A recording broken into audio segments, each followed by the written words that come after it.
Monsieur le ministre, monsieur le rapporteur, mes chers collègues, en juin dernier, nous avions, dans cet hémicycle, examiné une proposition de loi visant à étendre l'utilisation des caméras mobiles à de nouvelles catégories d'agents publics, dont les sapeurs-pompiers. Le débat de ce jour concerne la filière administrative et technique des services de secours, d'incendie et de secours. Une nouvelle fois, notre Parlement se met à l'écoute attentive de ces hommes et de ces femmes qui, au péril de leur vie, sauvent chaque jour des vies humaines. Il nous met aussi au chevet de tous ces sauveteurs, professionnels ou volontaires, personnels administratifs, techniques et spécialisés, qui contribuent à rendre notre société plus sûre sans toujours en retirer les lauriers.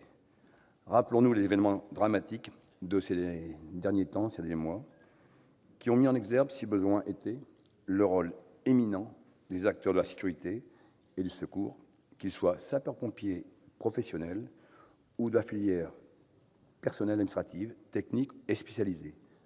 Tous font vivre quotidiennement les mots mobilisation, engagement, entraide, solidarité.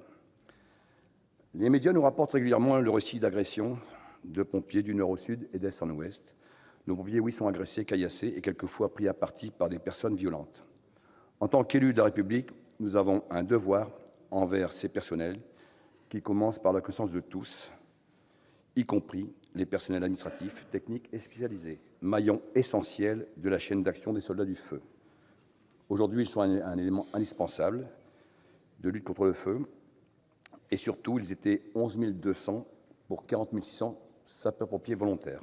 Ils occupent des tâches centrales dans la gestion des ressources humaines, des affaires juridiques ou le suivi des affaires juridiques. Ils sont aux pompiers ce que les fondations sont à une maison, l'élément solide sur lequel repose tout un édifice, toute une institution.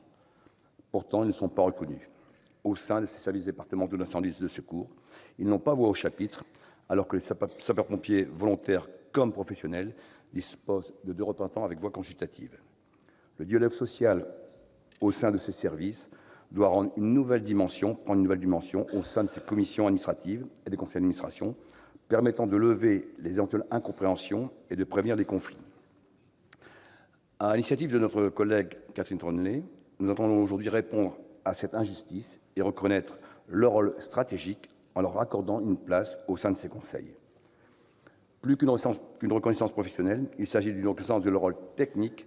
Leur connaissance du terrain serait un véritable atout pour le fonctionnement des SDIS, connaissance des capacités opérationnelles, maîtrise technique du matériel, radio et d'intervention. Au sein de ces instances, de ces services départementaux et de ces commissions administratives et techniques de ces services d'incendie et de secours, ils pourront alors faire entendre la voix de ces milliers d'hommes et de femmes à qui nous devons tant, ayant des missions d'appui dans le cadre de la sûreté de notre pays et l'assurance d'être protégés en cas de danger. Vous l'avez bien compris, monsieur le ministre, monsieur le président, mes chers collègues, le groupe Les Indépendants s'associe pleinement, sans réserve comme vous tous, en faveur de cette évolution législative.